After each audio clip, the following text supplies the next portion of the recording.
In the name of the Father, and of the Son, and of the Holy Spirit. Please be seated. I went for a walk this morning between services. I've been trying to get a walk in every now and then, trying to be healthy in 2019. And you ever notice that when you go walking or you walk past people, you say, not hi, because hi would be simple, right? Just hi. Right? Sometimes you say, how are you doing? Even though you're about to walk past them, but you're not really wanting to know how they're doing. You really mean hi, right? So you walk past them and they understand that you're just saying hi, but you say, how are you doing? So they don't give their full story. The people just say, oh, fine, and keep going, or doing well, and keep going. Or they may say the same, like to you, how are you doing? As they're behind you, and you go, fine, and you keep going, right? And we use those words in those salutations. How are you doing? How was your day? And sometimes we want to know the full story of what someone is going through, but sometimes we don't, right? And it's hard to know exactly when those are happening, but we sort of subconsciously understand, depending on the place, depending how well we know the person, depending on the situation. We know that maybe this person doesn't want to know my full story, right? We use it so easily, how are you doing, how are you, that as a hospital chaplain, we knew not to use those words when we met someone, because we really did want to know someone's story. We really did want them to know that we were there listening, and so we would ask a different question. Sometimes I would say, tell me your story. Did you sleep last night? Tell me more. Do you like the doctors? They go, no, tell me why. And people will say, oh, this person is really wanting to sit with me, right? It's just something I throw out there every now and then. It's like, if you really want someone to, you're really concerned about someone, when you see them concerned, asking more than just how are you doing, how are you? Sometimes tell me something that no one knows about you but you want to share, especially for someone you just met. Or tell me more about you. I noticed this, and I wonder. Kind of helps people say, maybe this person really wants to hear what I'm saying. If they feel comfortable, they'll share. And if not, they'll say fine, and that's okay. What's catching me off guard these days is when people say, I'm blessed, when I ask them, how are you doing? I'm blessed. And not caught off guard in a bad way, but it gives me pause. Because that's a huge statement, I'm blessed, right? Because in there, all of a sudden, I'm thinking, wow, that's amazing. That whatever's going on in their life, they are proclaiming in this moment to me, whom they may or may not know very well, that they are blessed, right? It's a humble brag that I love, right? Because, in that small statement, they're saying, I've been through something, but I'm making it through okay. Or I've been through something, and God has shown me that God has been with me that whole time. I'm blessed, right? So I love that. And as we walk away, I start thinking, I just said I was fine. Am I blessed? How am I? I'm all of a sudden from their story, from that one phrase, I am encouraged and inspired to wonder, where is God in my life? Where am I blessed? Right? Where is that? What does that mean for me? And if it hasn't been manifested, will it be? And if not, maybe that's calling me towards prayer. Right? So I love that. What does it mean to be blessed? That's a heavy word, isn't it? I'm blessed. But what does it mean to be blessed? For some of us, it means I've gone through a hardship. You've been that person where God has carried you from a long way, right? Or I'm blessed is you had a bill that you didn't think was going to get paid and somehow it was paid. Or the mystery of life, those odds that have been beaten, I'm blessed. Or maybe it's just you have everything you need and you don't even have to worry, I'm blessed. Or maybe someone you prayed for and worried about, but all of a sudden you feel comforted that everything is going to be okay, I'm blessed. From whatever that means, it's this huge statement. That's why I love the 23rd Psalm. Right? The 23rd Psalm is basically a long word of someone saying, I'm blessed. And I know that the world is crazy, and I know God is with me, and God's going to put before me this table, this banquet, before me, and let my enemies know that I'm okay. I'm blessed. Okay? In the Bible days, as my grandmother would say, in the Bible days, being blessed by God was property, progeny, prosperity, right? Property. You had land, especially if traveled everywhere, was nomadic people, whatever. Being able to have a place to call your own that was safe, that was secure, land to till, animals could eat safely, that was a huge thing. So being able to have that was a huge blessing. Being able to have a lot of land was an incredible blessing. Being able to have children who could help work the land was even more of a blessing, right? You know, so property, children, family, loving family around there, helping, taking care of the land, living together. And of course, prosperity, having good health, right? Not being afflicted by disease or any type of disability. In the Bible, that was then. And of course, we realize that's not necessarily the case, right? Because the flip side of that is if you were sick, then you must have been cursed, right? The flip side of that, if you weren't wealthy, you must have been cursed somehow. You did something. You sinned somehow. Either you or someone in your family had sinned. And we kind of carry that even today, right? In the way we talk. Like, oh, they have this wonderful house, they have this wonderful car, they must be blessed. One day God will give me that, I'll be blessed. I just got to live the righteous way, I have to be that way, I'll be blessed. You know, those sort of things. They're called the prosperity gospels, right? The prosperity stories. And that's not always necessarily the case, right? Whether you are wealthy or not does not mean you are blessed, right? Or not blessed. You know, God blesses everyone. You know, the rain falls on the righteous and the unrighteous alike. Life happens to all of us, right? And how we navigate it may be different from other worlds. And what happens with me, and it doesn't mean that we've sinned or did something wrong, whatever. It just means life happened, right?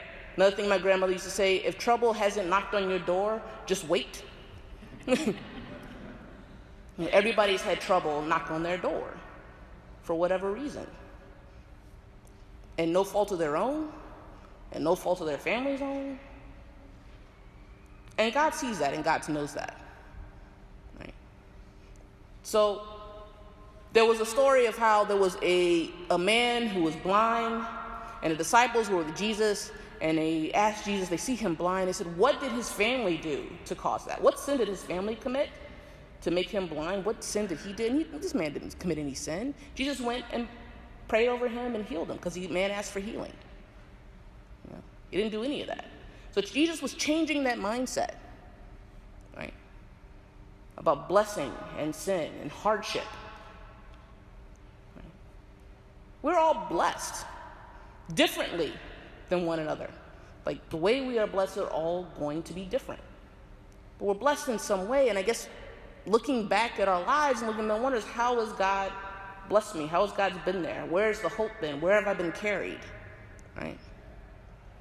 So I went to college, which means I had student loans, right? And after I graduated from college, and of course definitely after I graduated from seminary, I moved back home because, you know, it's called being educated but broke, right?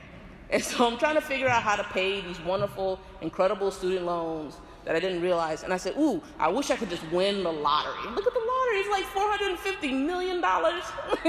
Lord, just bless me. Bless me with that $400 million. That'd be awesome. I don't even need all of it. I start negotiating, go get my ticket, be praying over it. Go, please, Lord, I don't even need all of it, just some of it.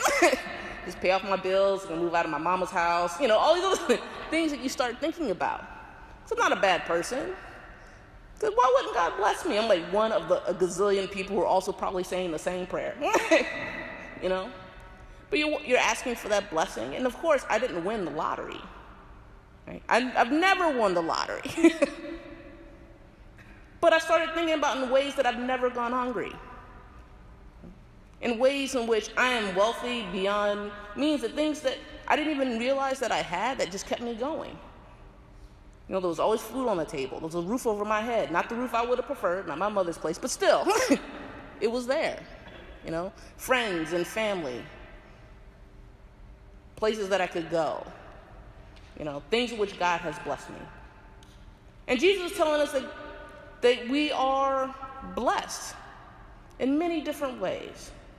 Whether you have or have not, you are blessed. And the question is, are we a blessing?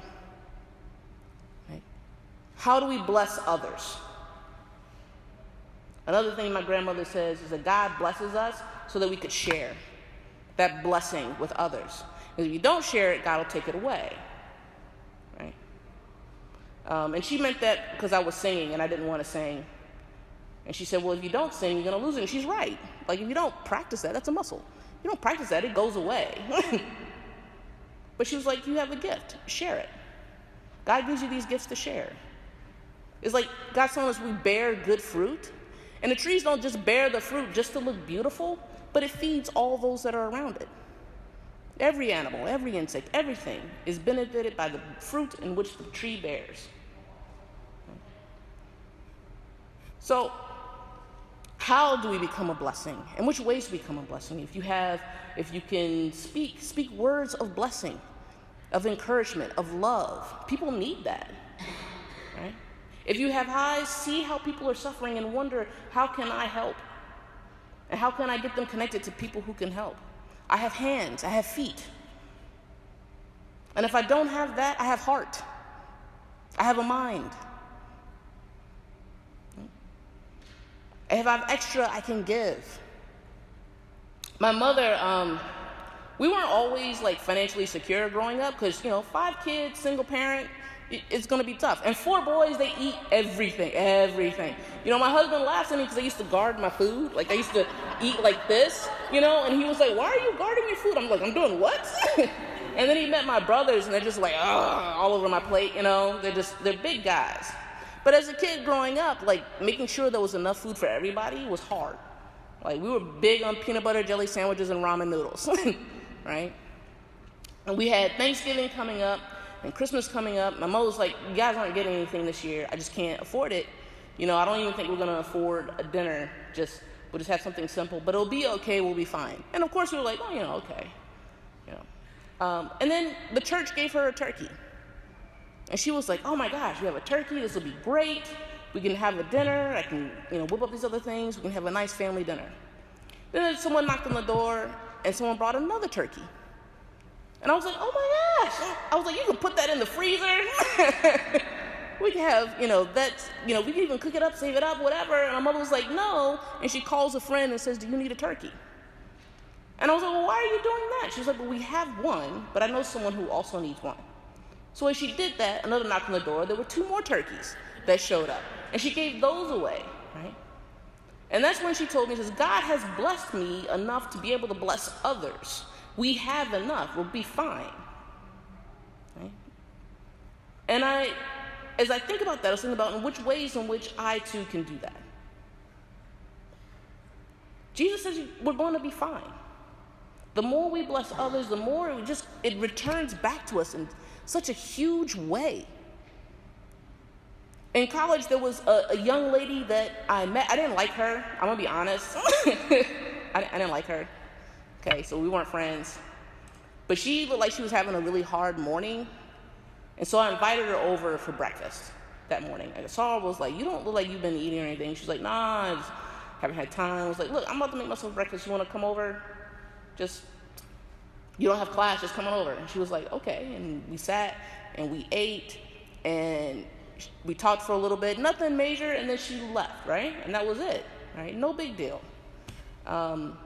We didn't become like super friends or anything. We didn't bond quickly, but that was it.